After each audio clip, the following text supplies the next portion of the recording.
All right. So today we're going to spend some time discussing basic communication skills. And I know that you guys seen this slide. It's pretty standard for us to just go over this, but we've all been here a few times.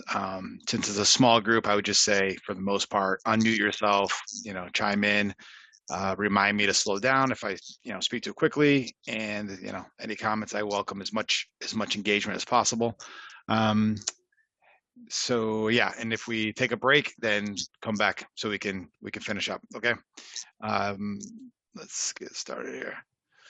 So the agenda, I mean, we're gonna look at what basically it's all around communication. So what makes it what's considered excellent communication skills, common complaints, what's active listening mean. A lot of this stuff you guys are familiar with. So just to reinforce and kind of bring it to your attention as you go out in the community and deal with people in your professional and personal life. A lot of this overlaps with what you guys have done with motivational interviewing. There's some overlap there, I noticed. And we'll also look at kind of the do's and don'ts of verbal communication, non-verbal communication, ways to keep a conversation going. And then there's also managing when you're not in person, so by phone, by email, and then overall, like what does good customer service look like? So the objectives be to be able to explain why vaccine ambassadors need excellent communication, list the best practices around this, especially for using like phone and email. I'm actually kind of a email nerd as far as like wanting to have emails be effective. So I'm interested to hear what you guys think about that. Best practices for communication with the team, a little bit about, want to be able to discuss body language and tone, how tone that affects communication, and describe what good customer service involves. And we'll also be able to use conflict management skills to deliver excellent customer service. Let me ask you, does anyone have experience working in customer service, or what would you already? You can unmute yourself or just put a thumbs up or something like that. I do. Who was that? Daphne? Yeah. What Yeah. can you tell me about that? One more time. Can you explain what it was a little bit about? What you have to do? Yeah, but it's not in the USA, but it's was in my country. So I'm working at the bank for 10 years Oh at the wow. customer service. Uh-huh. Yeah. But it was a good experience when you have many clients, so different demand because I'm working on the phone decks. So every day, every single days, I have some attraction with client, everyone. So it was good. So you were working on dealing people over the phone Phone mostly? decks. Yeah. Okay. Yeah. Yeah. So you're going to have a lot of input for this then. Exactly. Yeah. So So you'll be my expert. to make a different transaction, but all of the bank, it's only you. So you have a 100% attraction and you with a client, with a customer. Mm-hmm. And I'm going to put it to the group one more question here, because really we've all had, regardless of what you've been doing, it's kind of a trick question. We happen to have Daphne with 10 years experience, but if we had no one, you all have experience with customer service, because any job you have, you're dealing with somebody at some point, right? Exactly. For the most part, as a PCA, you're dealing with the person you're working with, right? So there's that level. There's also the other end of it. We've all had to call Comcast or T-Mobile or something like that and deal with the other end of customer service, right? So how was your experience with that overall? Positive? Anyone have a negative experience with dealing with Comcast or Verizon? Or is that just too rhetorical of a question at this point?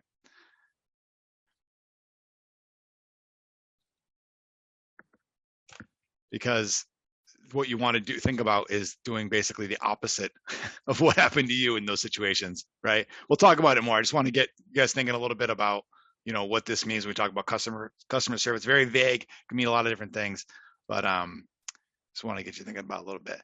So, what do you think? Excellent. What are excellent communication skills? What does that look like? Or what are some complaints? This is kind of picking up where I was headed there, but more specific to healthcare.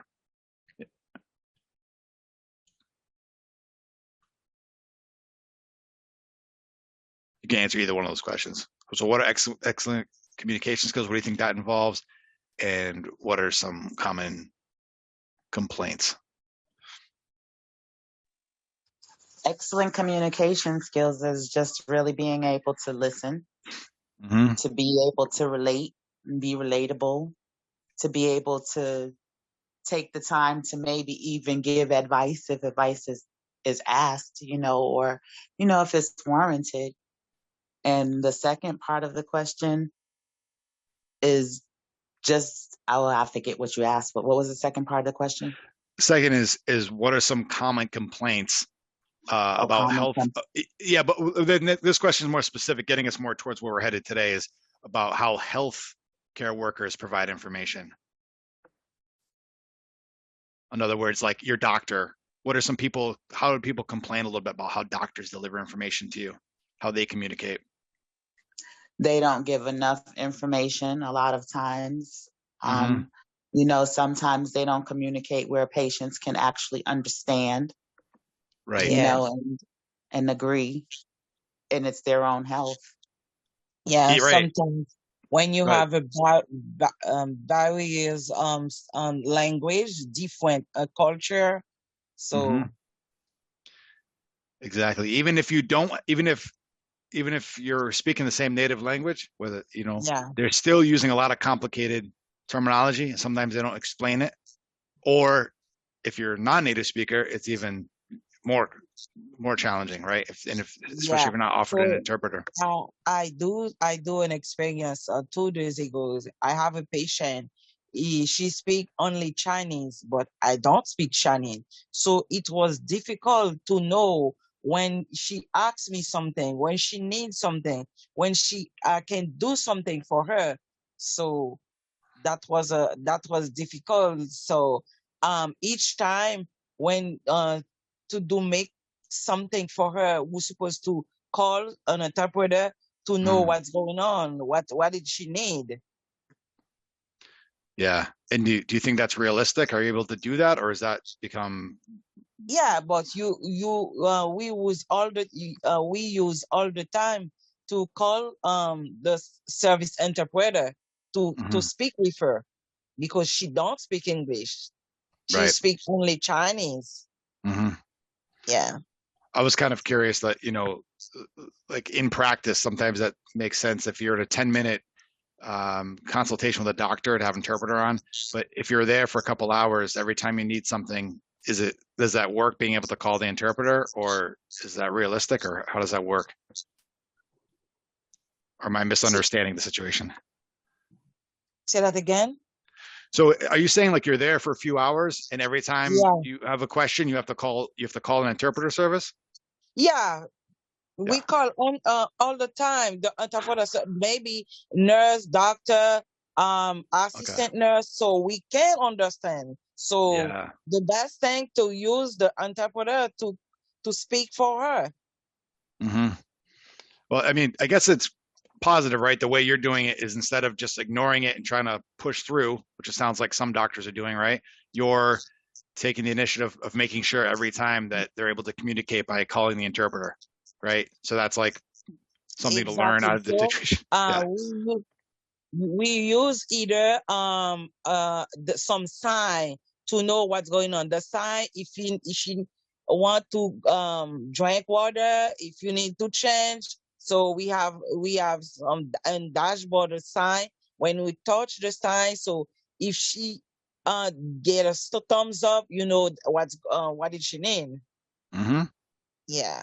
That's great. That's a great tool to communicate in that situation. Yeah. All right. So, this on the slide, it also says what we had already talked about, that how complex it is dealing with people's health, the issues that come up. And I mean, in your role in the community, being able to understand people's situation and connect them with the right service might be just the first step, because then you might have to help someone interpret what's going on there, or translate it into more common language. All right. So what we hear, common complaints, this is what, the main three problems that research shows people talk about: lack of communication overall. We didn't really talk about this, but the other end of it is that people don't feel heard. So they come in with a certain complaint and they don't necessarily feel like the doctor is or the nurse or whoever they're, who they're speaking with, the healthcare provider, is actually understanding, listening to them. And just overall poor or ineffective communication, right? So the only way you can find out what's going on is to go into your online portal, patient gateway, some kind of account. But if people don't use that, then they're not getting any communication from their doctor. So that's an example of poor communication. That happens all the time. Does anyone have other examples related to this when you see this?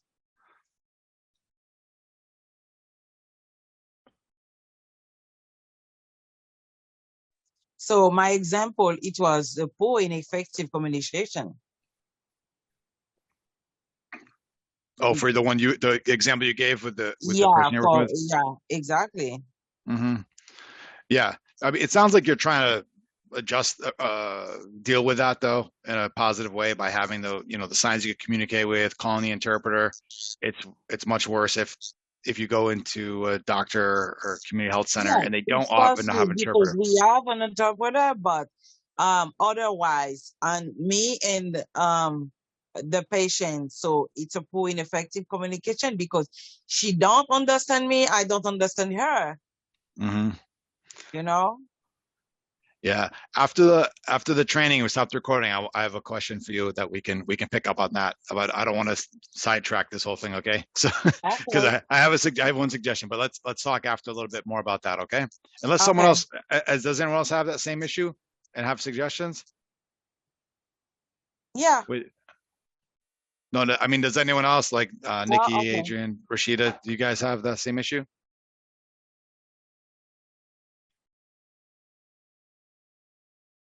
I'm going to take that as a no. If you do, if you have the unmute, let me know if you change.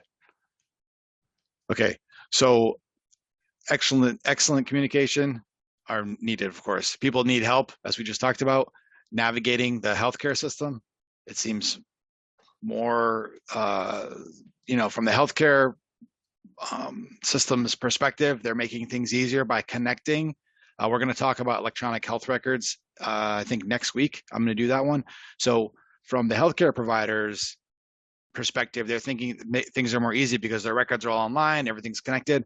But from some people's perspective, it's much more difficult because they're not getting their information from their doctor and they don't know how to access it. Whereas it used to be a hard copy, you'd leave with something that would say what happened in the notes. Now it's all online.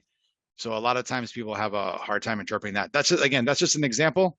But in your role, you might be in the position currently what you do as a PCA or in this role in the community of helping people navigate the system, and of course empowering everyone to access the resources. I've heard you guys are doing great work around identifying resources in your community.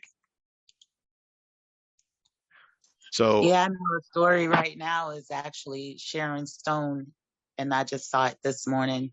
But she just happened to be saying to make sure that you get a second opinion when your doctor tells you something, because she has had issues and maybe a doctor told her something that wasn't really right, and it turned out to be she needed a very huge surgery, later on. So that can be a barrier of communication between doctor and patient. Patients don't know who to trust. And, when it comes to what we do, patients don't really know to trust science so much. Me particularly, I'm one who sees the commercials that are on every other commercial. that says take this to get rid of that, but the side effects are going to cost you to die in 3 different ways. So, I mean, what do Right. we, you know, but at the same time, we want to make sure that we are staying medically on top of our health and that of in the care of our patients and our clients and their health, because that's what we're here for. I consider us to be frontliners. Right. Absolutely. And actually what you said makes me think of another point. A lot of people, I'll say, even including myself, don't feel that comfortable saying I need a second opinion, because there's like the position of authority with the doctor, you know, or nurse, or, you know, physician assistant, and telling you what's wrong. And then that's what they say. But they wouldn't think of like, well, maybe I should ask a second opinion. You're questioning that authority. So that's a cultural thing, or how you were raised or something. Because I'm, you know, I'm native. I grew up here, and I feel like we're pretty I don't know, willing to question authority in this country to a lot of degree. So if I kind of feel like if I'm questioning it, it would just happen to me. Actually, I have an issue with my wrist. The doctor is the one who thought of it. She said, maybe you should get a second opinion, because she was uncertain. She's a specialist. She was uncertain. She said, you know, another option is get a second opinion. I'm like, it didn't even cross my mind. So it's a really interesting point you make. Thank you. All right. So, you know, why are the skills important? Of course, it helps us build relationships. So understand the problems families and communities face are going to help you build relationships and address the challenges, not just about around the vaccine, but other things that are going on in their lives. And as that all ties in, sometimes addressing one thing that they're facing might build a relationship to where you can make a little headway on someone who's hesitant to get the vaccine.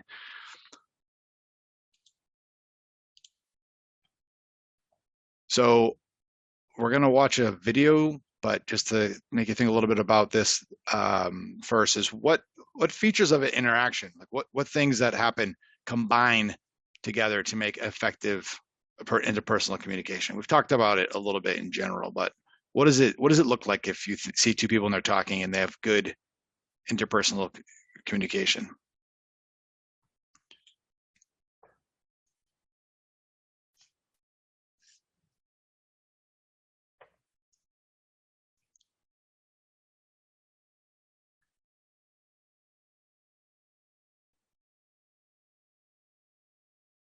Rashida shut her camera off because she knew that if she kept it on, I was gonna see her smiling at some point and call on her. But I can sense, Rashida, if you're still there, that you want to take a stab at this. All right, we'll come back to this. I'm not going to put it out. We'll come back around with what this looks like. All right, so we're going to watch a short video and then discuss it. When you're watching this, think about your perspective from both the person we can consider the patient, which is the woman you see right there, and then the medical assistant who comes in. Can you hear that? Hi, I'm Hannah. I talked with you, I know, the other day, but I just wanted to touch base today, you know, about your stuff, your situation. So I read your chart, and I know we talked last time. Are you still feeling depressed? Yeah. Depression's okay.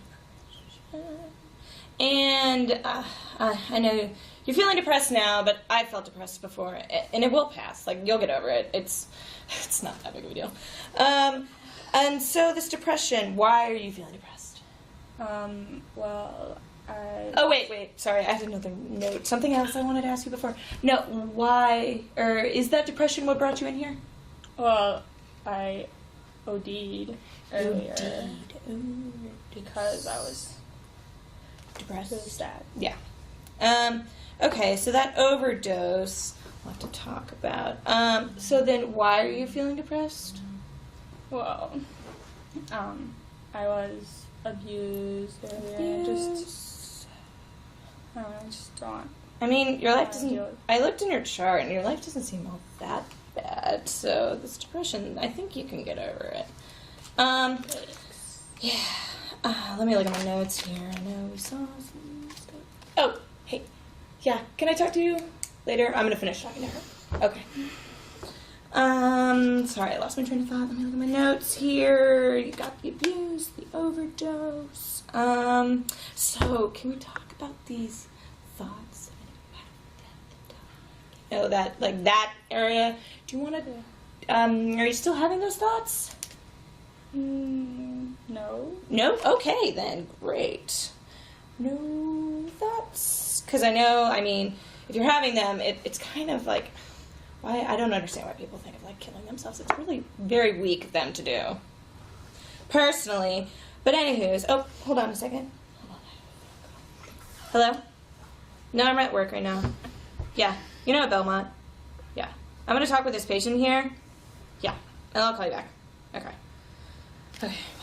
I'm sorry. Yeah. Anywho, so let me look at my notes. But, so you, those thoughts we were saying, what were you saying about those? Did you have them? I forget. Well, no. No. Okay. Okay, that's great. I'm glad. So are you feeling better then? I guess a little. Yeah. So what do you think has worked in your therapy? I like talking to the therapist. One-on-one? Mm-hmm. Okay. Well, do you want me to see if your doctor's available? I can Yeah. totally arrange that. Okay, I'm going to go check that then right now. Okay.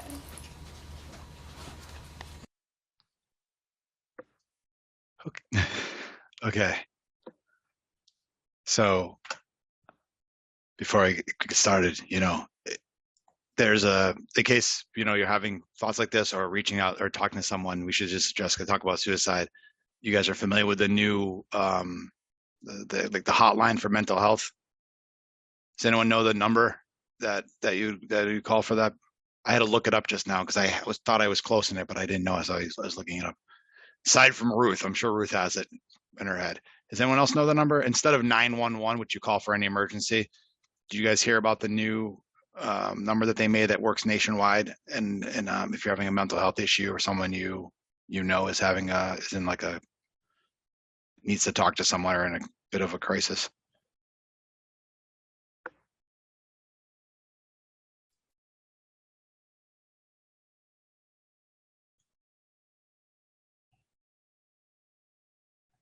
All right, Ruth, you have it?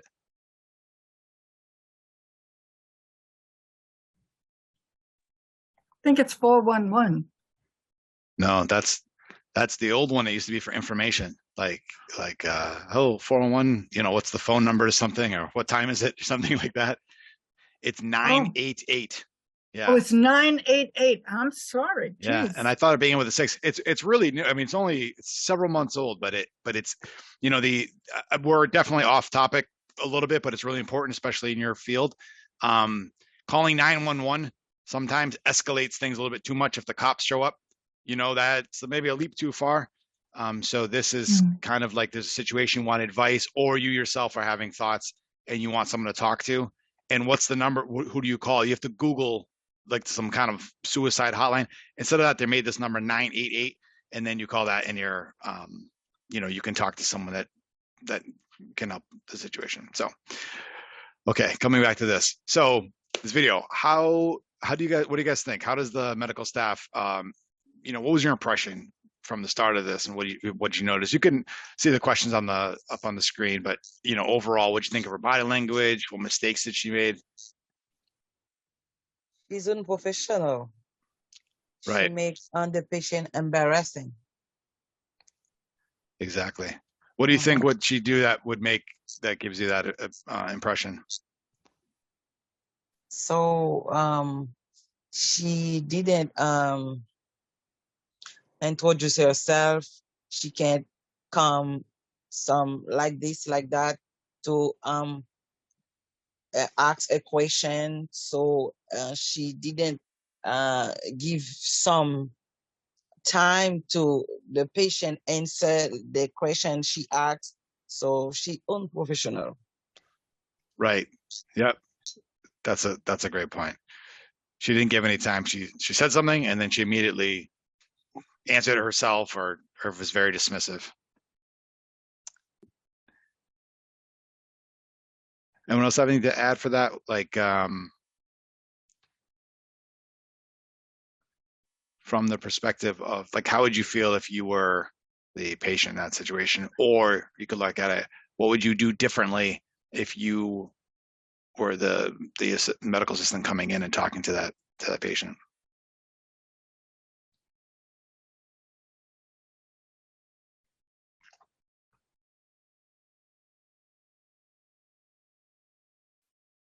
Somebody has to have an opinion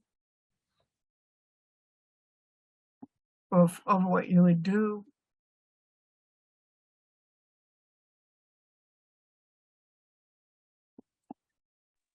You know, my opinion, you're going to be patient with the patient. You're going to speak with a body language that shows respect. And, you know, you're going to talk to a patient. You're not going to, you know, yell. You're not going to come at a patient in a way that makes that person feel uncomfortable. You know, you want that person to feel like they're wanted, because they already feel or may feel like they need you. They need you to help them. They need your input. You're a doctor, you know, so they're here for that reason. You have the knowledge.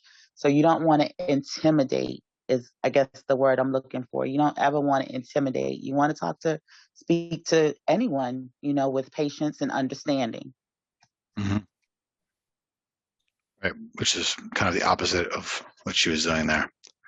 I'm gonna come back because it's a lot of these slides are related, you know what I mean, so we can kind of discuss. But when we talk about active listening, what does that mean to you? What do you think of when you think of that? Or, you know, another also way is like, what is the opposite of that? What is not active listening when you're clearly not listening to someone? What do you describe active listening? Well, unfortunately, all of us are working right now, so we're really not actively listening.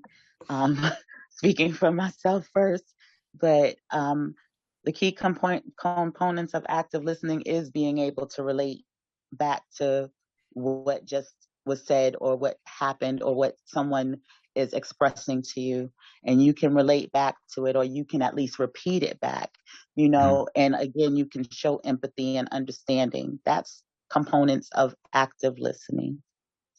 Yeah, great. Being able to kind of paraphrase back what they had said, things like that.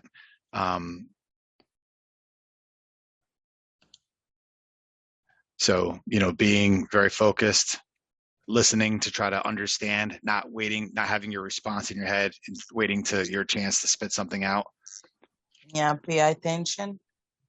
Yep, paying all your attention's there. And you look at that video, she's, oh, hey, to her friend, you know, coming out, or pulls out her cell phone.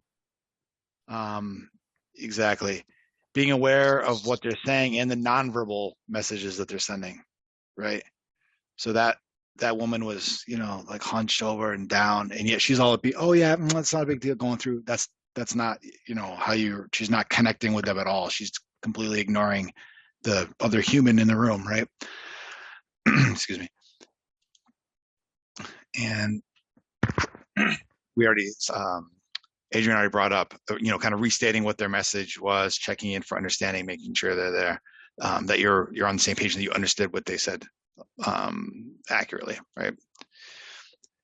And then hearing versus listening, you might have kind of heard this expression before, but like, you know, the listening is much more in depth, right? Hearing, you hear a sound, right? And there doesn't have to be eye contact. You're not necessarily remembering it. You can be distracted by other thoughts, and, you know, kind of in one ear and out the other. It's more of a reflexive action. Whereas listening, which is the right column that I'm popping up now, is you're actually hearing the words, you're interpreting them, you're maintaining eye contact, you can remember what was being said, you eliminate distractions. So, you know, you turn your phone over instead of, or, you know, shut it off or something like that, instead of just, you know, keep looking at it every 2 seconds. You need to concentrate on what's going on right in front of you, right? Your body language is attentive. We'll talk about more in a few minutes. And using your brain to actually understand, instead of a reflex of just like it happens naturally. I can hear someone mowing your lawn far away, versus what I'm doing intentionally when you guys are talking is I'm really focusing on what you're saying and trying to understand it, right? And it's a learned skill that you have to, you know, to work on. I have a question for you guys before I go further. Do you ever check your phone when you're talking to someone like mid-conversation, look at your phone? Or if you don't want to answer that, put yourself in the spot. What do you do when someone does that to you? You're talking to them and they look at their phone, or they actually like, really quick, let me just respond to this text. How do you respond to that? Well, It doesn't first off, bother it's me. rude. Well, then we'll go It doesn't Nikki bother me. and then Adrian. What do you say, Nikki? It's rude. And then you're like, okay, so you're not listening to me if you're going to just hop on your phone. You know what I mean? You're not getting what I'm saying if you're like, okay, yeah, well, hold on 1 second. Let me take this call. Yep, absolutely. And how do you respond when someone does that? I just, okay, so you're not listening. Or if they say, oh, what you say? Never mind. Just never mind. That's exactly right. It wasn't important to you 2 minutes ago. It's not important to you now. Adrian, That's what were you right. going to say? Yeah. Adrian, what were you going to say? You guys unmuted at the exact same time. I was going to say it doesn't bother me because in business, sometimes that's just how it is. I might have to excuse myself. I'm going to need to take this call. Being a parent, sometimes it might just be excuse myself. I'm going to have to take this call. But in professionalism, you might have to excuse yourself. I'm getting ready to send this text.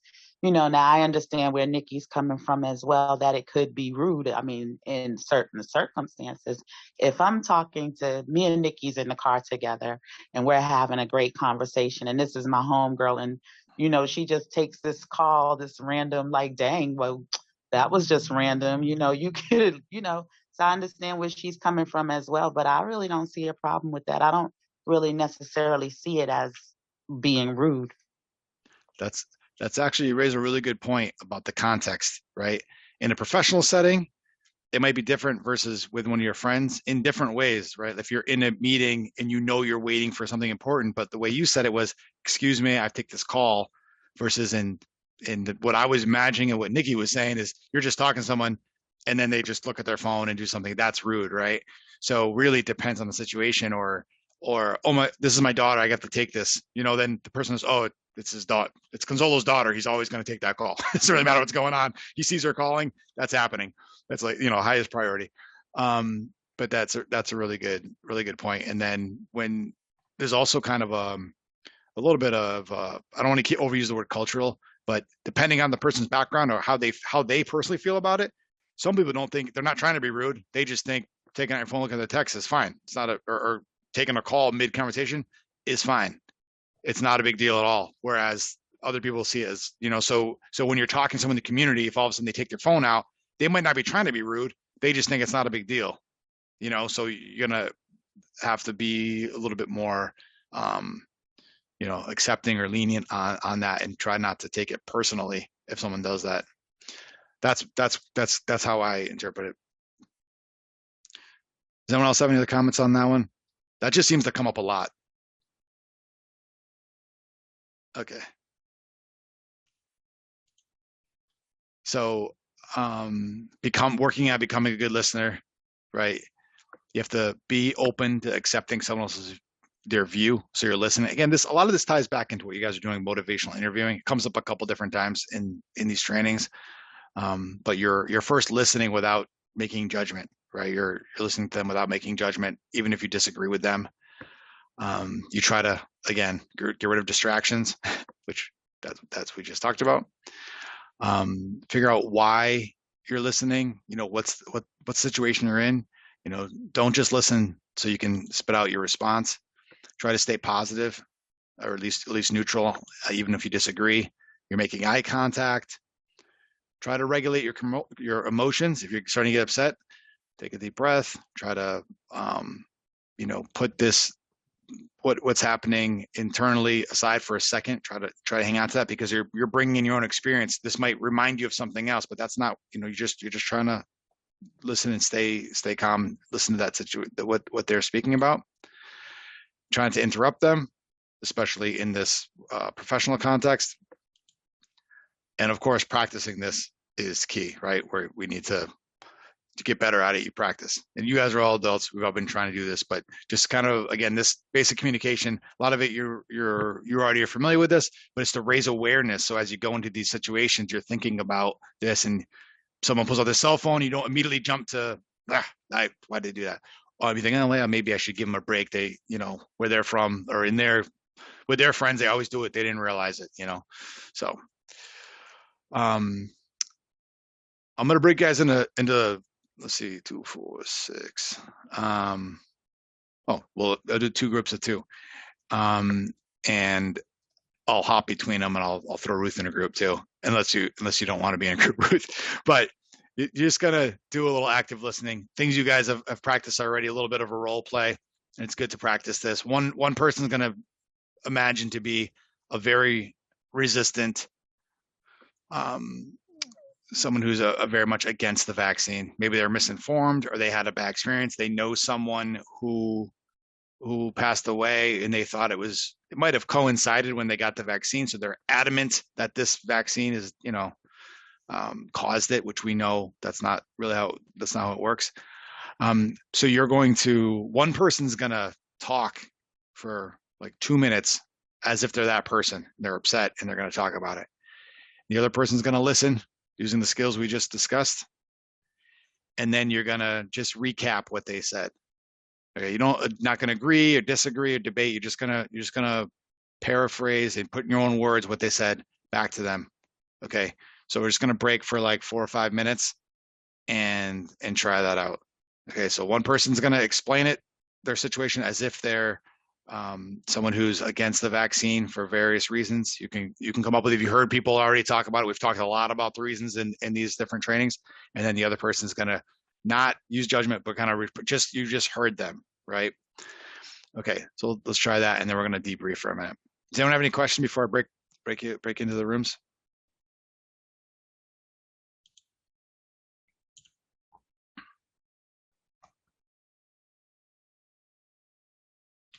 All right, everybody's back. So my group, I got to debrief with them a little bit, but how did it go in the other room? Which would be basically either Daphne, Adrian, or Ruth would have to chime in here. Ladies, do you want me to? Okay, I couldn't unmute. It went good. Okay. It went good. What went well about it? Well, we were able to share dialogue and understand each other and know what the whole thing was about. So the challenge for if I was doing this, and what happened in our group is you can recap, but it's hard not to get into the advice piece or that's, and you guys did this with motivational interview, just the listening part without judgment or without giving advice or going a step further. That's a little bit what the active listening piece is just the hearing part, right? You guys able to pull that off in that group? This is something personally I try to work on. But go ahead, Daphne. Yeah, but unfortunately, so I do my judgment, so I listening. So I supposed to listening to do yes or no, but I do my judgment. I do the other question can I not supposed to do. Sorry about that. Yeah. No, it's hard to do. No, it's hard to do. I mean, Adrian said, she's against it, and, it's new, and why should she get it? She doesn't know it's going to make her well. It might make her sick. Yep.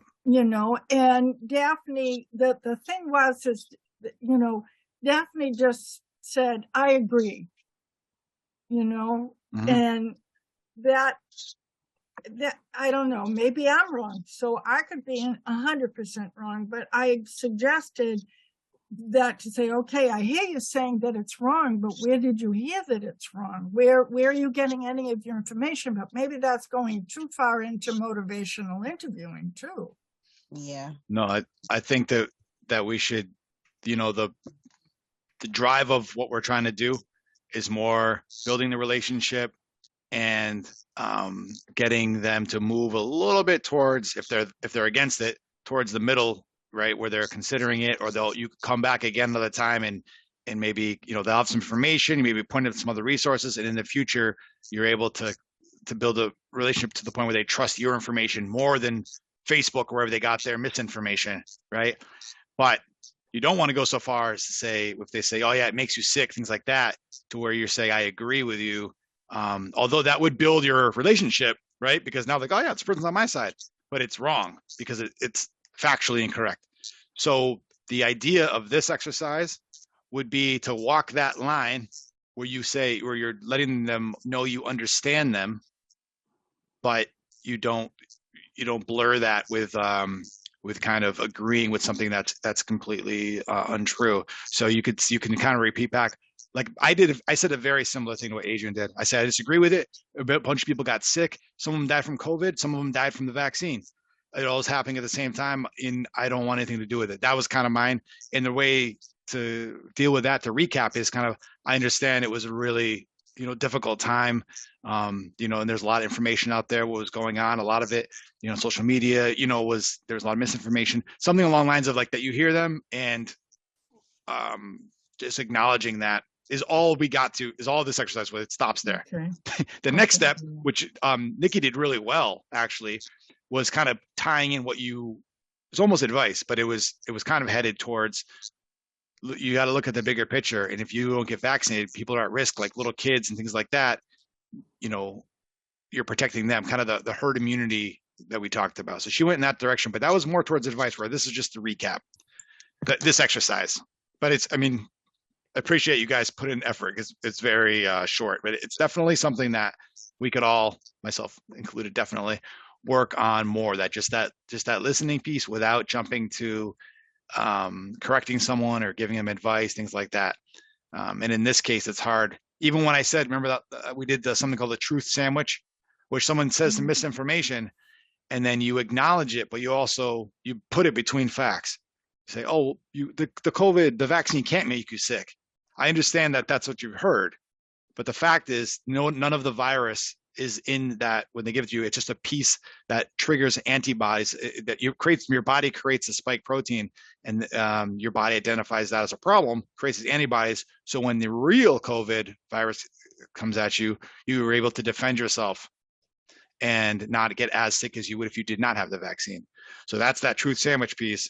And, that's, again, kind of where Nikki was headed with this. We're coming right back with some, information, but it's tricky to walk that line. Anyone else have anything else on this piece? We can continue, or we can move on. You okay? All right. So some do's and don'ts about verbal communication. Once you learn someone's name, people like hearing it. So if you can use their name, that's very helpful. Trying to interrupt people.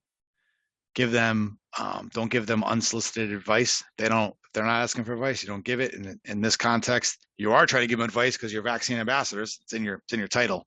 But really, we're holding back on that until we have some common ground, and we can have enough relationship to make that work. So it's not right from the start. If people aren't vaccinated yet, they're clearly hesitant.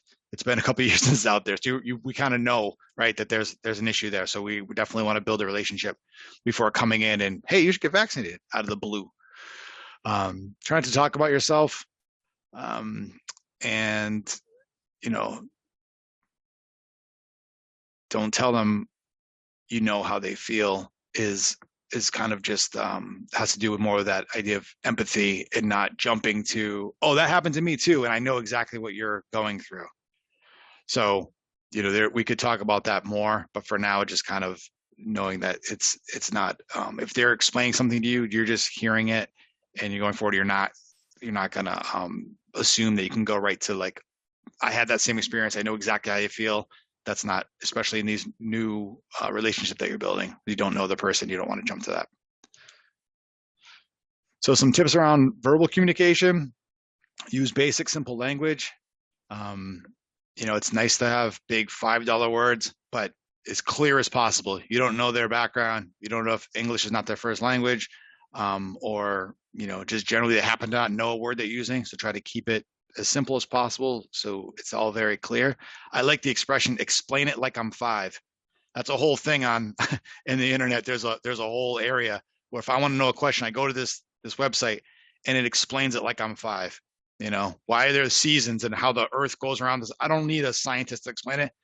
explain it like I'm a little kid, simple language, you know, and that's really the best way. I do that. I try to do that for everything. Even if I know a lot about it, I try to explain it to like the persons. I even say to people sometimes, look, I'm not trying to, you know, I don't want to be condescending, or I don't want to make it feel like that I really know that you don't know anything about this, but I just want to be really clear.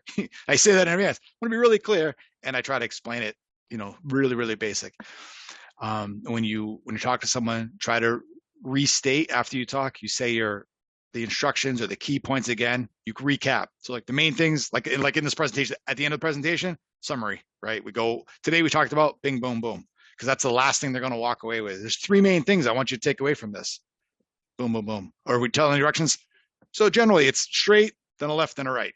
You know, the first time you give them all these details about the store, then you're going to see this guy, and there's always Tony on the corner. He's going to try to, you know, whatever, offer you this. Just left, right, right. Okay.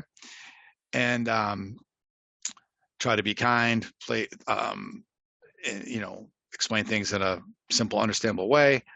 And if you can, ask them to kind of do a repeat back of what they said, especially if it's complicated, or you know, or you're trying to get them to go to an appointment at a certain place. You know, if they didn't take any notes, then odds are, if you didn't give them something in hand, it'd be good to say, okay, so, you know, recap, you know, you sure know you're going? And then they can be like, oh yeah, and they can explain how it is. A lot of people can't do that right away. And you know, they didn't pick it up, right?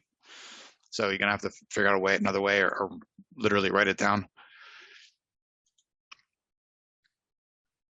Okay, so we're getting into a little bit about professionalism here, and, you know, make sure you're, you know, wearing the right hygiene, you're clean, you've clean clothes on, things like that. You greet people with a warm greeting. If you can, you're sitting down talking to someone. That's less, you know, makes things more comfortable for people. I'm a big guy, so if I'm talking to someone and I'm, you know, 2 feet over them talking to, it's better for sitting down. It's more comfortable, right? And make sure there's privacy. You're starting to talk about some of these personal things. You're not a bunch of people around you. I think that, you know, coming in cold is a challenge, right? So trying to make things as comfortable as possible to start these relationships. That's where this all is headed. And then think about your tone, where your tone is conveying to the person. So make sure you're, you know, again, it's kind of repeating this, like some of the slides are a little bit redundant, but, you know, what do you mean by tone? Can I describe what I mean when I say tone? The rise and fall of your voice. That's a good piece of it. Yep, where it rises and falls.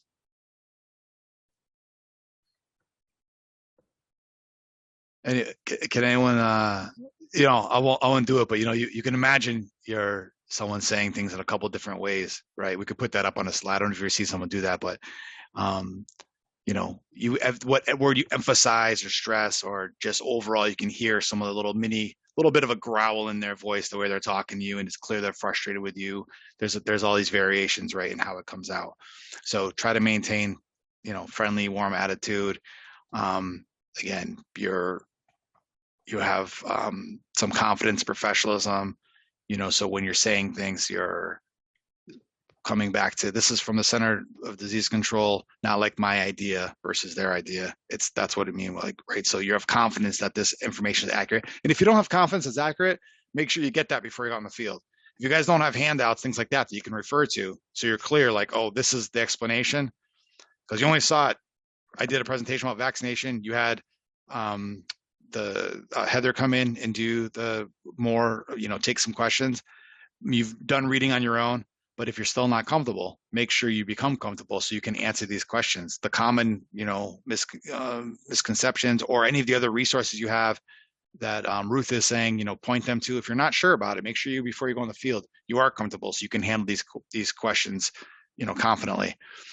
And validating what people say, you know, oh, I can see how that would be hard. That sounds stressful. And this kind of ties back what we said about the person. Someone said, a lot of people got sick, some from COVID, some got it from the vaccine itself.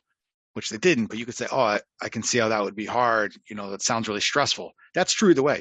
You're not agreeing that people got sick from the vaccine. You're agreeing that that was a stressful situation, right? That was hard, because it was, you know, regardless of what they thought was going on, it was very stressful for everybody in the country.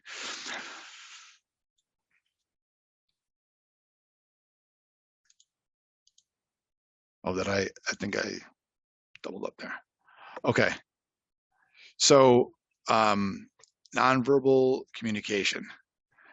So what I want to do, this slide is, you know, one way to do this is we could kind of go through and look at this slide and see, you know, what does number one say? What does number two look like? But I want to try something a little different. I'm going to private chat you and ask you to on the screen, make yourself look like a feeling, right? And then the other people are going to try to chime in and guess what nonverbal communication you're expressing. So I'll do it first. All right. So you guys unmute yourself. If I'm like, what was I doing just now? Was I like, what do you think that is? I'm not an actor, but work with me. Rashida, you saw it. So I don't know if everyone can see it, because some people are working. Like Nikki might be over in the corner right now. I can't do that. Can't do it a third time. What do you think? Daphne, you're unmuted. What do you think? The first photo, or No, me. They're supposed to look at Conzolo on that one. Do it again, please. Oh my God. Okay. I feel like you're just pretending. But if I was like, I don't see you. How can you not see me? Okay, now. Now you see me? Yeah. Number four? Number four? Okay, this one you see me, right? How many fingers am I holding up? Daphne. 4. All right, that's close enough. All right, ready? Here we go. I'm doing a lot last time. I'm like. So you surprised or something? I'm surprised. Okay. Yeah. Not what I was going for, but I'm a bad actor. Ruth, what did you think I was supposed to be doing?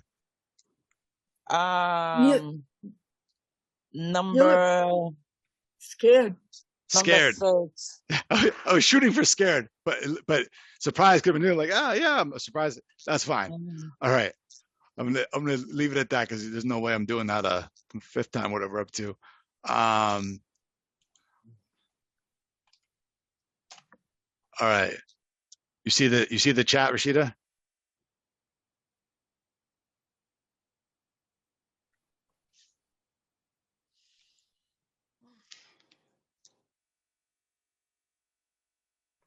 I'm missing some more out.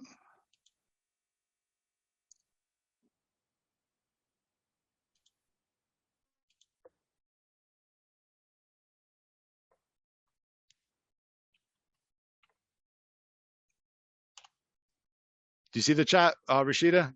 I sent you privately. I sent you something to do, like make the expression, and they're going to guess what expression you are showing with your nonverbal communication.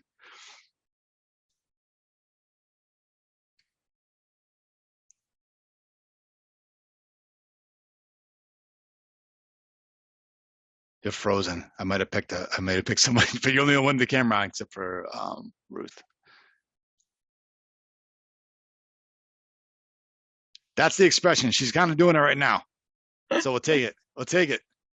What do you guys think?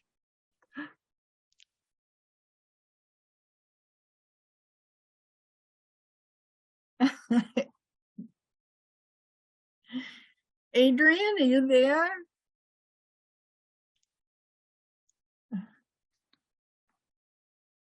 Or Daphne, did you see her?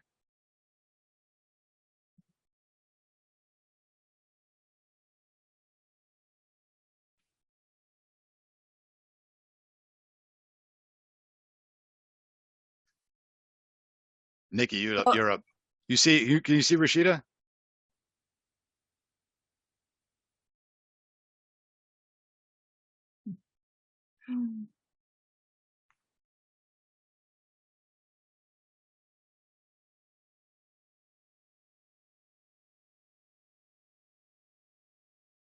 Nikki, can you see Rashida? Yeah. All right, Rashida, one more time. Let me see your the one I sent you. Of course, now she froze. But there it is. There it is. Did you see it? What is she showing with that nonverbal communication? How does she feel?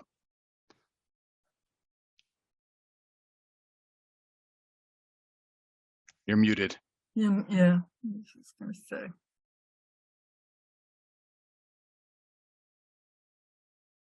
Nikki, you're muted. Yeah, she put up number 3.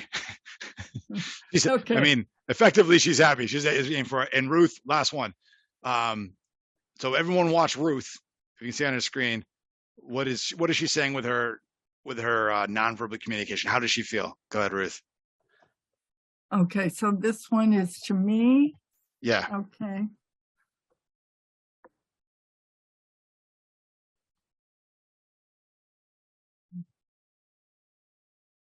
That was it, guys. Did you see that?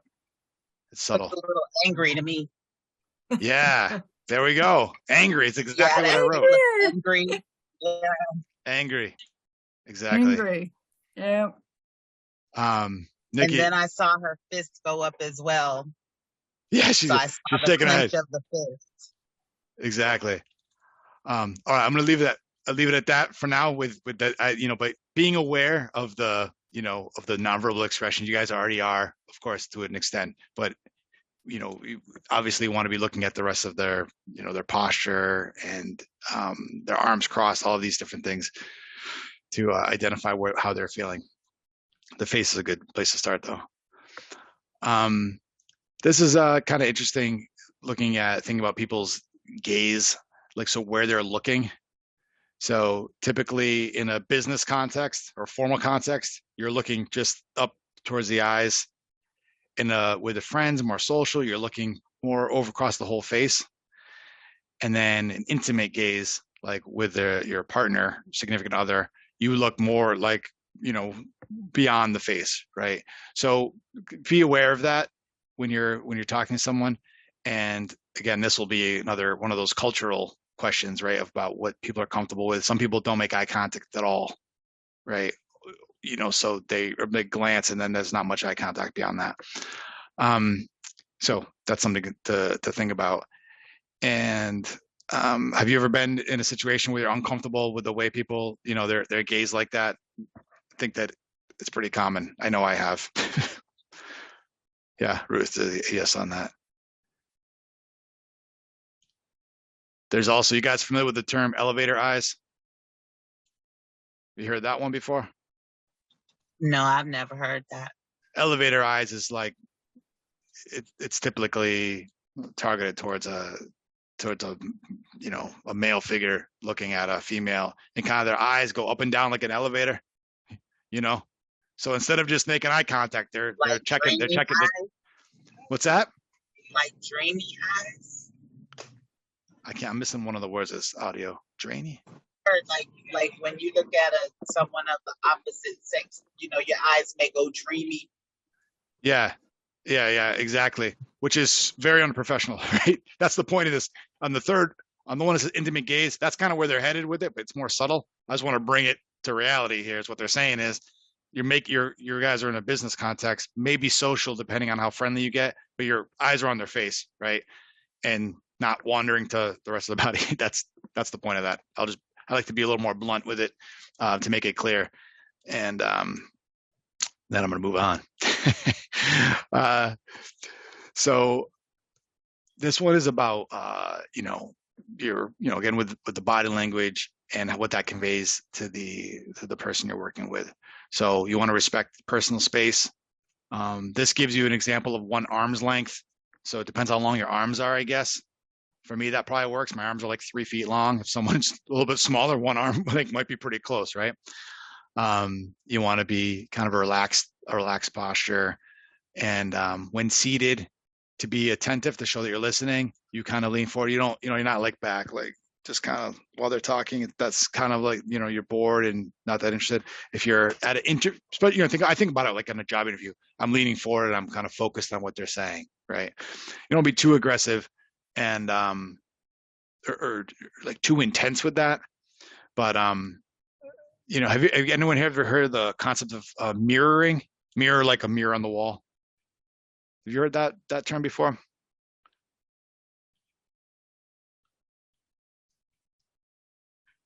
Yes, I have. What is it? Yeah, what's that? What's that? What did you hear about it? Oh, you got muted. Your camera went on, but then you got muted.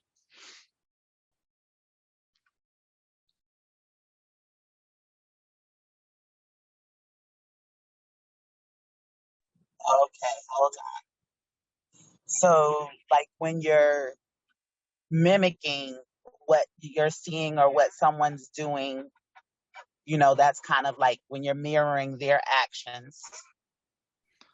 Yeah, exactly. And a lot of times it'll happen just by itself. You know, you're talking to someone, their arms are crossed. You'll end up having your arms crossed, and then maybe you uncross, or you'll kind of end up being like a mirror. And if you know, it's another kind of way to build a relationship. If they're leaning on a wall, you might end up leaning as well, unintentionally. A lot of times unintentional. It just, you end up doing kind of what they're doing.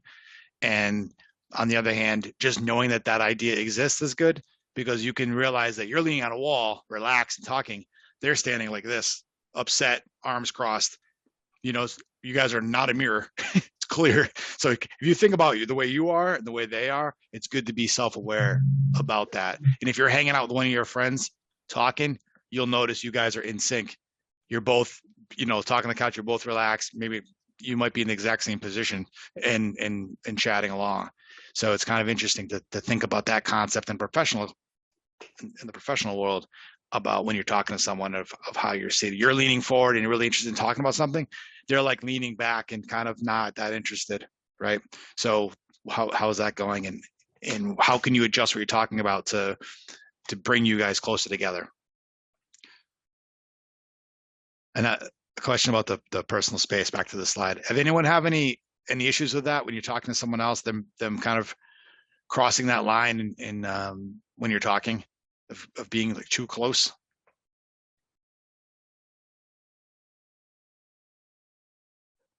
Well, with COVID amongst the land, and I really have never been a very fond of germs person anyways.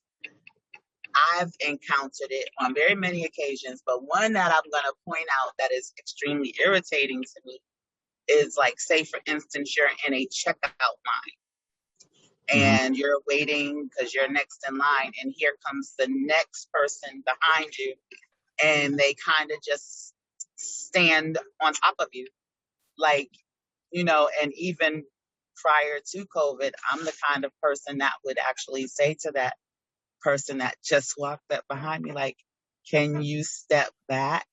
Now we have this germ amongst the land. And again, germs are not new to us. Well, Right. People don't realize when they're too close to you and they're talking, spittle comes out of your mouth. So you're spitting on me. So guess what? I am again that person that'll say, ho, can you, and I don't care if it's somebody that I know, can you back up some? Yeah, exactly. That's a good one. I didn't think about the checkout line. That definitely happens, where they creep right up on you, or you're at the bank or something like that, and they're standing there like right there. So it's very uncomfortable. I have it with people from different cultures who have much different, they don't have that arm length thing. They'll stand right next to me and talk like this close. And that makes me uncomfortable. So I try to sneakily back up, or I just, I don't want to offend people. So maybe I should take a page from Adrian's book and be a little more vocal about it instead of just standing there uncomfortably. But on the other way of this is that in the professional setting, you want to be aware of that. If you're the type of person who likes to stand nice and close to people, you should know that that's generally, I would say safely, that the majority of Americans prefer, like it says, an arm's length is a safer bet. That's going to, accommodate more people in this country, at least. Okay. So the last slide was more about the body language, and your own body language. Again, this is recognizing other people's body language and their tone. So recognizing their different types of, we talked about this already, the nonverbal communication. Try to avoid making assumptions about it. Because something else could be going on. The reason their arms crossed might be because they're upset about something else. It's not necessarily what you're saying. They're bringing something else to it. But be aware of it. And then their reactions to what you're doing. And like I said, so we kind of already discussed most of this. So there's a little bit about, actually, you know what, before we go further, I want to take a 5-minute break because I like to take 5-minute breaks, and I think everyone does.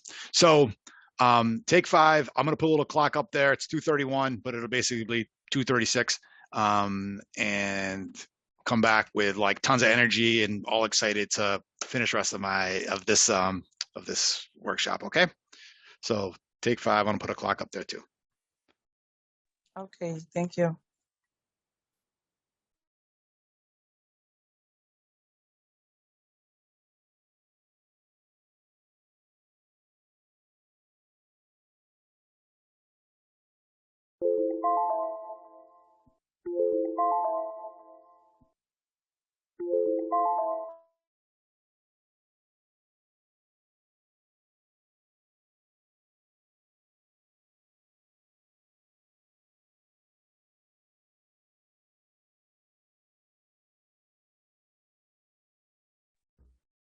All right. So welcome back, or head back to the computer. I'm going to share my screen again. And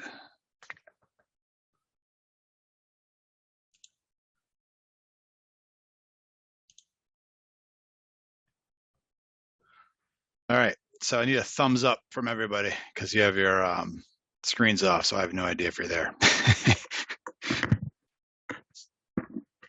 Or yeah, you can turn it. All right, Adrian, you're good. You can shut your screen right back off because you're driving. You can,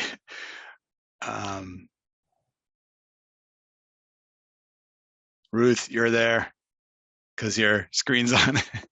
And you can see my screen, Ruth? Yeah, perfect. And then Rashida, I can see. Nikki and Daphne, you guys there? You can thumbs up or unmute or something so I know you're there.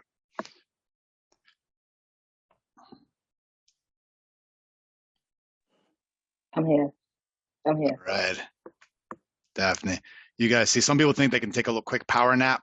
5 minutes, I can pull it off. They take a little snooze. And I don't know, could you guys hear my alarm when it off on there? Could you guys hear it? Oh, that's good. I couldn't figure out how to shut it off. I closed the clock and it was still going. So it's off now, but all right, Daphne, hopefully you're with us. And but I'm gonna get started because it's been 7 minutes, 8 minutes now. Okay, so talking about keeping the conversation going. And if you're in the context of being a vaccine ambassador, it might be just the fact of moving away from that topic for a little while, right? That might be the simplest thing to do and coming back to it later. But this is just kind of in general. When someone's talking about something, they're obviously interested in it. So making a related comment about that could keep the conversation going. Summarizing what they say and then asking if it's correct, like we did that earlier. Asking clarifying questions or for more detail about a particular thing. Showing empathy and interest in general what they're saying, right? What you don't want to do is story top, which a lot of people, especially kids, do, right? So they tell you about their trip that they just went on. Oh, I went there too, but I went for 3 weeks instead of 1 week, and we saw that. You want to just let them have their moment, let them explain it, and that also kind of goes back to not saying, I know how you feel, because this happened to me.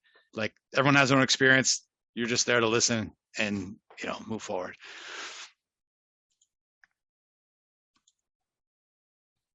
We're going to talk a little bit about discussing when you're not face-to-face, like by phone and email. So why is it important to understand how the phone communication is different from in-person conversation? I actually need Daphne for this because I think that was 10 years experience of working on it over the phone for the banking. I think Adrian's also had a lot of experience with the, helping customer service and stuff. So I don't know, Adrian, if, you might want I to do add. apologize. I didn't hear you, Ruth. Okay, that's fine. Which I'm saying that you've had a lot of experience with helping people in customer service. So how does a phone call differ from an in-person conversation? Well, it differs, I guess, in to me, see, the thing about it is, again, for me, customer service is in your tone. It is in your body language. So, of course, it'll differ in that way. They can't see your body language. But even right now in my tone, you guys can feel my body language. You know what I mean? So that's kind of how I feel that customer service comes across on the phone as well.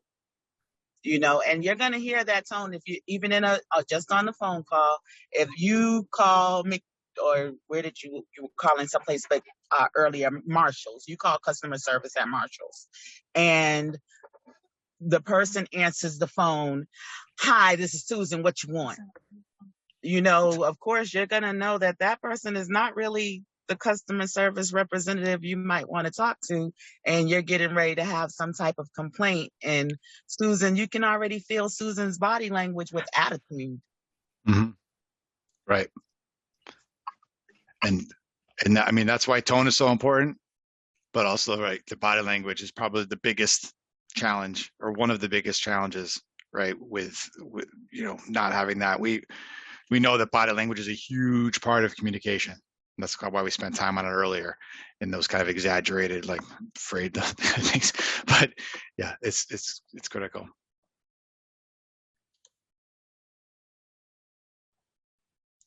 All right, so you risk a lot when you're not face to face for the miscommunication, because you don't, just what we just said, you can't see the person, so you can't receive the nonverbal communication, like the eye contact, their facial expressions, their posture. It's whether or not they're following you along. Could you say, yeah, call me back, the number is 617-823-1010. They say, oh, 617-823, and they're actually not doing anything. They're like imaginary. If they're in front of you, you can see they're actually writing down the number.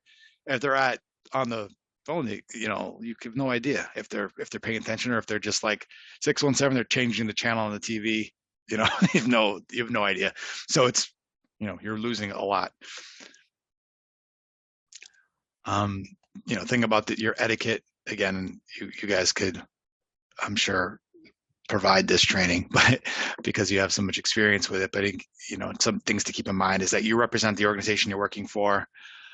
This might be the first impression they're getting from you, or the organization itself. So try to stay positive. Like Adrian just said about someone calling Marshall's, if they're disrespectful, or right off the bat, they have something better to do. What do you want? That's a different, you're running into problems right from the start. They're going to run into problems right from the start. And, a lot of the relationships can be either start or be maintained over the phone in this role. So it's really important to think about these things.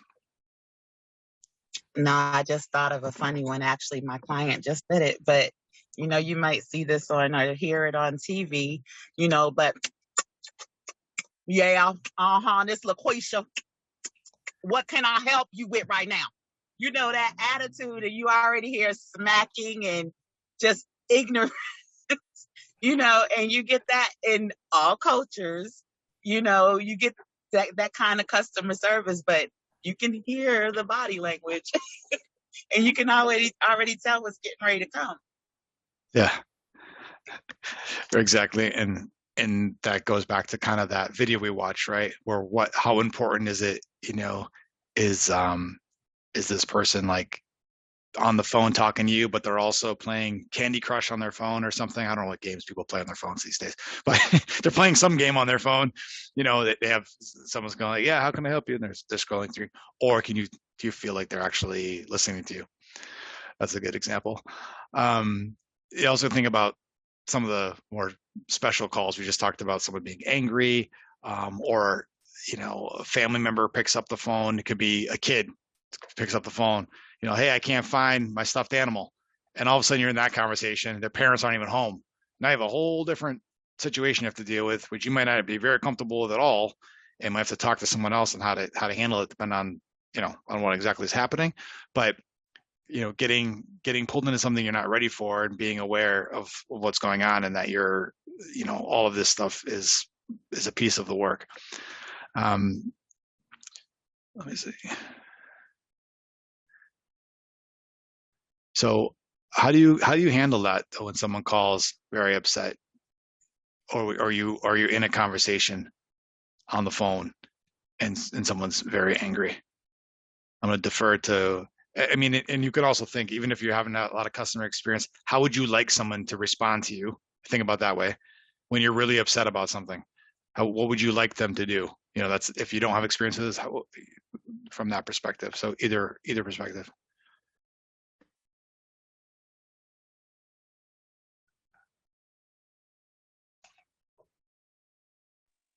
Again, patience, empathy, understanding, and that's in both roles. I had to call the bank this morning, and I was very happy with, you know, and I didn't know I've been there for 21 years, but was very happy with the customer service that I got. She understood. You know, she had to ask me a whole bunch of questions, and I understood she had to go down the line and do her job. Mm-hmm. You know, but she offered me that understanding, that empathy, that non-judgment tone, you know, because you can also hear that in customer service tone. So that's how you want somebody to handle your situation. And that's how you want to handle someone's situation in customer service. Right. Thank you.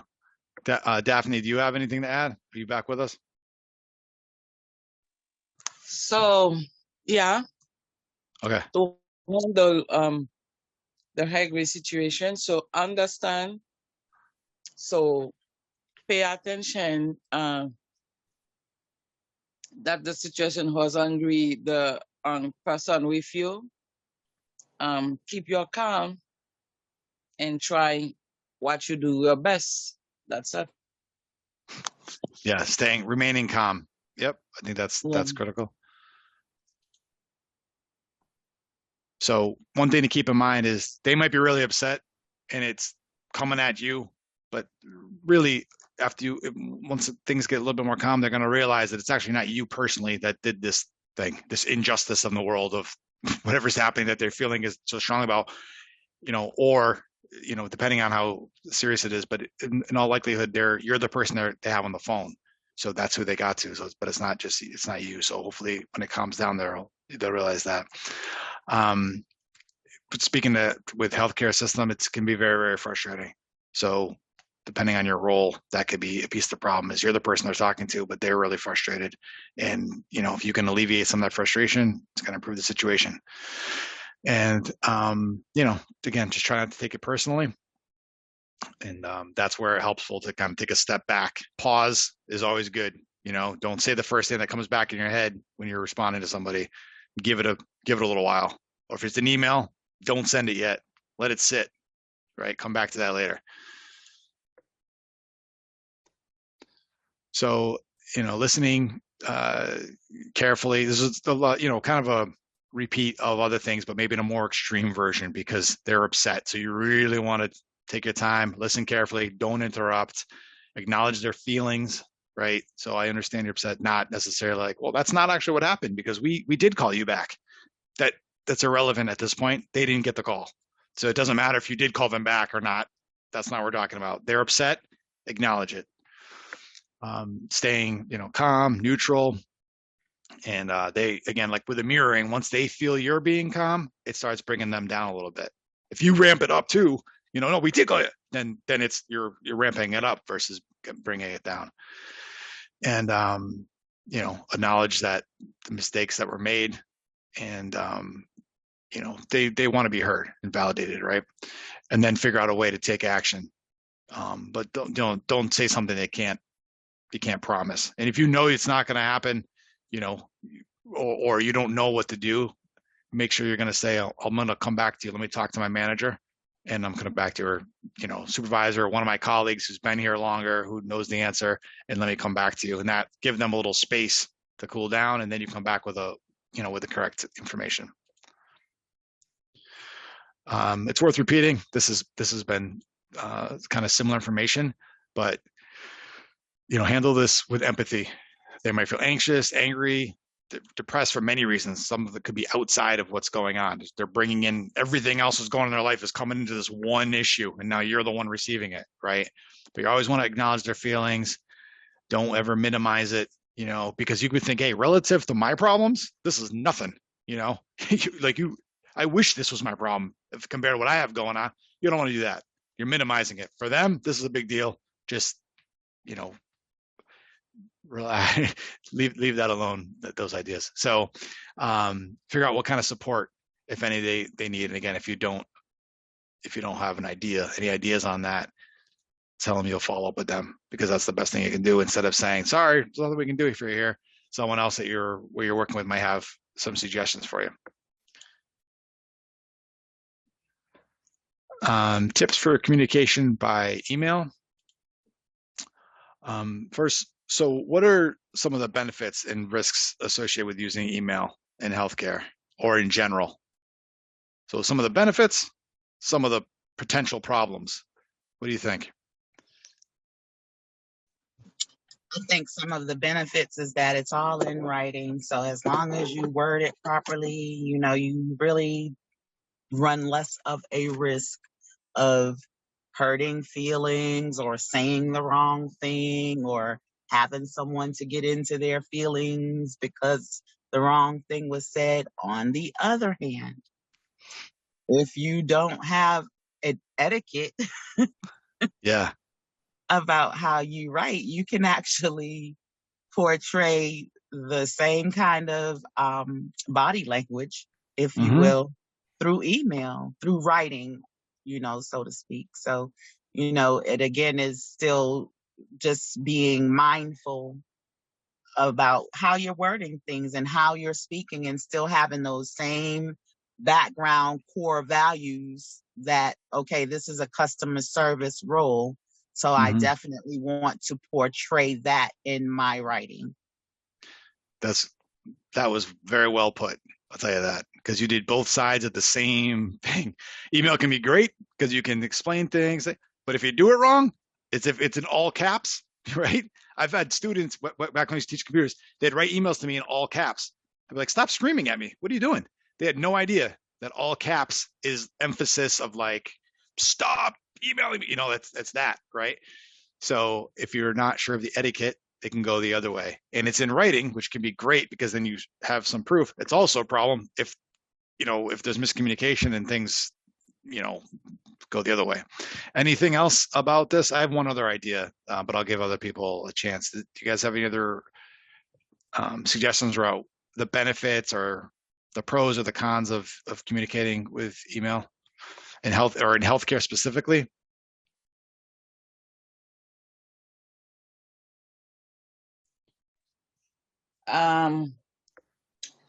The benefit, such as you scheduling appointment, and you can processing refill medication, and provide answering and patient results.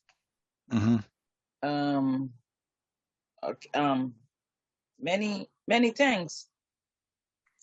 Yeah, messaging through the portal, like usually you have to log in to do some of those things that you're mentioning, is great because you can set appointments, things like that. If we're just saying straight email, like just email to email, you run into privacy issues. So that's one thing. And some people will rely on just regular email for communicating, and that could be an issue where around their personal information being out there, right? The other one I was going to mention before we move on is that the issue, or the one advantage, is that you can communicate. You don't have to be at the same time. If we're on the phone or we're in person, we have to both be there. If we're emailing, I can email you, and 3 hours later, or after your shift at 12 at midnight, you could respond. So we're able to communicate. When we're not both in the exact same moment, or asynchronously is the word I want to use, is we're not the exact same time. We don't have to be there. So that's definitely an advantage. Of course, same thing. I'm going to do what Adrian just did. The downside, the person could not get back to you. They just don't check their email, or they're overwhelmed with too many emails. So they just don't get back to you, and now you don't get that information you were looking for. All right. So again, almost everything we say about this, you could go the other way with the pros and the cons of it. Here's some more of the benefits. So it's a quick way of communicating. Sometimes I'm gonna use what I just said as depending, because if in one way you can't get a hold of them, so you're chasing them down to get a hold of them by the phone for 2 days. But if you email them or send them a text, sometimes right away you'll get a response. So that is quicker, right? For some people, again, it's more reliable. Or you can send them instructions in writing, the directions, so they have it right there. They can refer to it. Most people can check their email on their phone, so they have it there to look at. And more convenient. You can, as Adrian said, you can send very accurate information with multiple things listed in there. And I mentioned this, that you can communicate. You don't have to be there at the exact same time, unlike on the phone or being in person.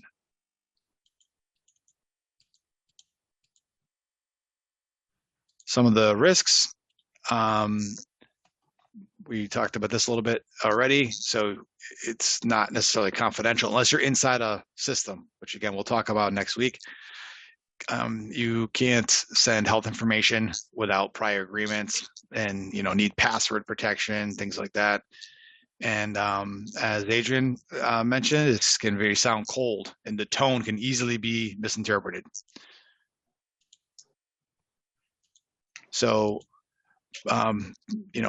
best practices, or like a little bit of way to, I like that Adrian used the term email etiquette, the word etiquette. So knowing your organization's policy around that, or just general, if you look up formal emails, if you're not sure about this stuff, I can actually send you, there's great little lessons about how to write a nice formal email, which sounds a little bit ridiculous because emails, a lot of people think it's just informal way. It's like texting, but it's not. In certain situations for work, it's more like writing a letter, like we did in the century before, in the 20th century. Actually write letters, and there'd be like a heading, "Dear Sir," whatever, and then the body, and then "Sincerely," and then the name. It really should have those elements. Should be there: greeting, the body, and the signature at the end. It's important to include all this, but knowing the policy of where you're working, and make sure the privacy concerns, you're not sending personal information. We're going to talk about that next week, about there's laws around that with healthcare, right? HIPAA, you guys are probably familiar with that, or hopefully you are from other trainings you've been through. If you're not, we will be next week. And, this is, don't push send. If you are at all, angry, or you're not sure what you're saying is accurate, discuss that with someone else before you follow up. Okay. So one important thing before I move on that hasn't come up with communication.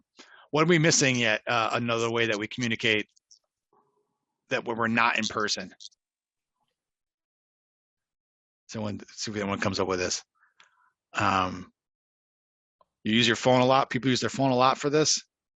It's not talking, it's not texting, but we're communicating a lot.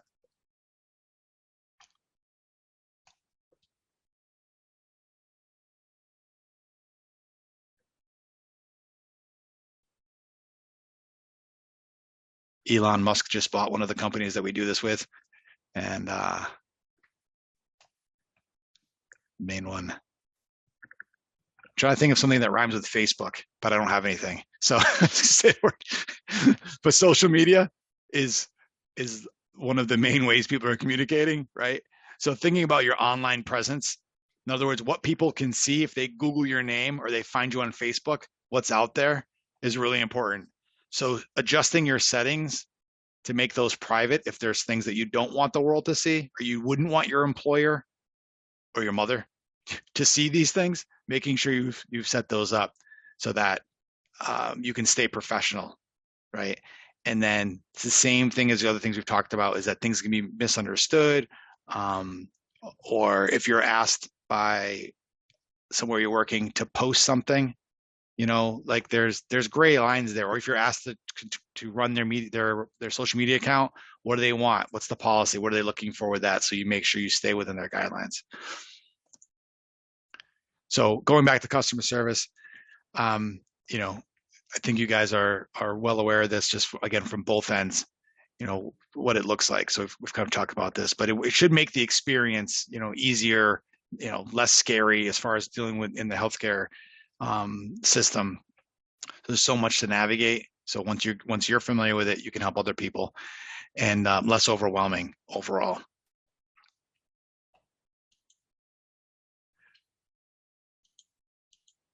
So looking at customer service, like what it entails, again, I use the example of the phone call. Someone's upset that you didn't call them back, but you actually did. You called them back 3 times, and you text them an email. Doesn't matter. There's no blame. They didn't get the message, right? So there's no blame here. You're moving past that, and that's kind of really hard to do sometimes. But you're just kind of, you know, I'm sorry to hear that, you know, you missed the call or something along those lines, to get to the part where we solve the problem. We address the issue that they're really calling about, which is, you know, depend on the situation. We talked about empathy and take everything seriously. Again, you're not measuring it against something else that's going on. You just take it as it is, for each person. Explain what's going on, answer their questions, reassure them that you're going to be able to figure out a way to help them without lying or overcommitting.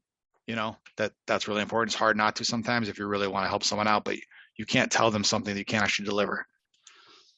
And treat others like you'd like to be treated. They call that the golden rule. Has anyone heard of the platinum rule? Oh, Ruth, I stumped Ruth on this one. Really? All right, I'm excited about this. Anyone else speak now, or you have to hear me do it? So this is the golden rule is like this last one, right? Treat others as you would like to be treated. And then the platinum rule would be treat others as they wish to be treated. So it takes it up a little notch, and you build in a little empathy, because the way, like, I'm okay with people giving me really blunt critiques. If I send someone something like to review, if they're right back, yeah, slide, you know, let's say it's this PowerPoint, slide 2 and 4 are fine. You should cut out slide 7. It's redundant. It says that you already said that. Boom, boom, boom. I'm fine with that. But other people would like a much gentler approach. And you need to think about that. So I'm not treating them how I want to be treated. I think about how they would want to be treated. And that could vary depending on culture, or, you know, their age, or just, there's a million different things. So it's just another way to think about it. It's subtle, and, you know, I like the idea of it. I think if you can stick with the first part of the golden rule, you're doing pretty good. Treating others as you should be treated, that's pretty solid. If you can go another step up with a platinum, great. So how can we provide good customer service when there's conflict? This kind of goes back to what we've been talking about so far. And in the sake of time, I'm going to kind of go through and go to the explanation of this. So just recognize in general, things are going to happen, right? Conflict, it's normal, it's going to happen, it's manageable. Think about, if you're interacting with the people, obviously there's going to be disagreements, misunderstandings. There's a lot of different approaches that we can use to handle it. And, you know, you can expect it's going to happen. So you want to work to improve your communication skills. All the things we've talked about today so far are going to help, you know, reduce the likelihood of a conflict, or, you know, make calm things down when if something does happen. And some of the same things we've talked about today about trying to be kind, use empathy, control your emotions, so you don't get sucked into the situation. You might have your own things going on. Most people do have their own issues they're dealing with, right? You're bringing to work. You can't leave everything at home, so you have that already going on, those stressors, and then this person's yelling at you, but you did call them, so it's a lot. So trying to manage your emotions is easier said than done, but it's something to work on, right? Being professional. And then the last one's really important, knowing when to get help or get assistance. It's a great way to stop if needed, even if it's just to debrief with someone. Hey, look, I talked to Ruth. You're right. Hey, Ruth, look, this was what happened. And she goes, oh, that happened to me too.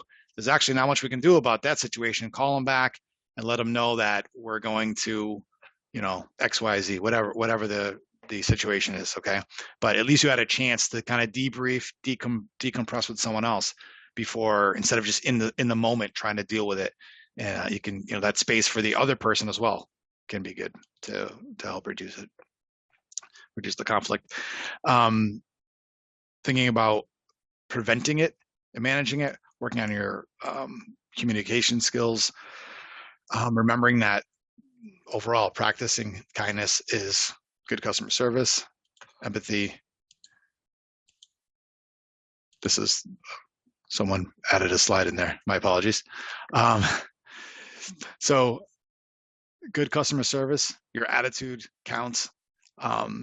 Practice forgiveness and give people the benefit of the doubt. So that's really hard to do, but sometimes people come in and it's really hard not to see that they're just targeting you or something, when reality is, something else is going on, or their tone isn't how they actually feel. They're just, there's something else going on there where it's not all about you. And you should try to give people the benefit of the doubt. And that generally people respond positively if you can stay positive. So tips for managing your emotions. Be aware of what emotions come up in certain situations. In other words, what makes you upset? Like that's, kind of critical. What things bother you? The word trigger is used a lot now, but I feel like that's a little bit extreme for this situation. But I guess you could say what triggers you. But just things generally that gets you, and try to look at it, acknowledge like, oh, this is how I'm feeling. You can feel a change in your body. Things like that. If you're in the professional environment, now it's already a time to just step back from it and think about what you need to do to manage the situation, and find colleagues or a therapist if needed to work through the situation, and how to deal with these emotions that come up from time to time.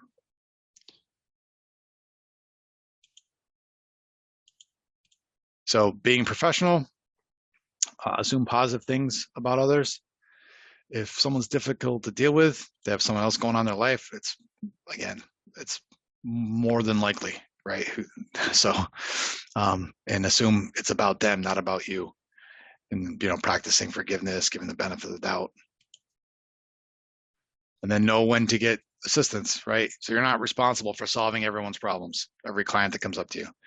If you're not able to help, find other people who have the resources or authority or just the more experience. And also with what you guys are doing in particular, ask for help with getting the community resources that will best serve this member of the community.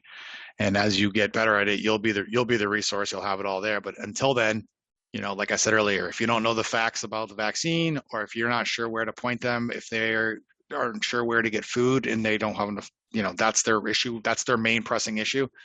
If you're not sure, then you should come back and talk to someone else and learn where those resources are, so you can point them in the right direction. So we're kind of wrapping up here. We're going to do a little debrief, but overall, we've discussed how excellent communication skills are essential. We've discussed some of the best practices for communicating with people in person, by phone, by email. Don't forget about social media, as I mentioned. Think about how your body language and your tone affect communication. Or Adrian is all about the tone, even if you're not there, which is a really good point. and that good customer, what that means when you're, helping someone either learn more about the vaccine or navigate the healthcare system and access resources. We also discussed the basic conflict management skills, needed to deliver good customer service. So with that, I'd like to take any questions and really, learn more about. If you have questions about this, we can bring that up too. But also something that you would take away from this, from today, and or something that you'd like to explore further. And we'll kind of go. Oh, I would love if everyone could say something. I did a lot of talking, especially the end there, because I know where time is was kind of getting short. So I wanted to just make sure I stuck to about 2 hours. We started a little bit late, so I gave myself to 3:15. So who would like to start? My takeaway is that we have a great team who knows how to communicate,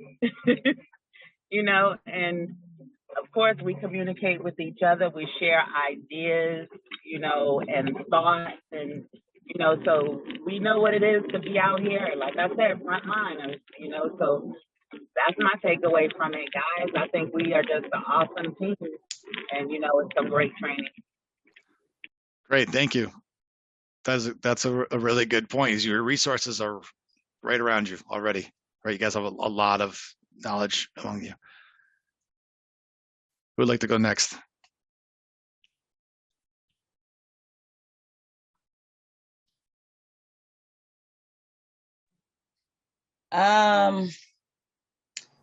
Learning new things every day allowed you to move forward professionally.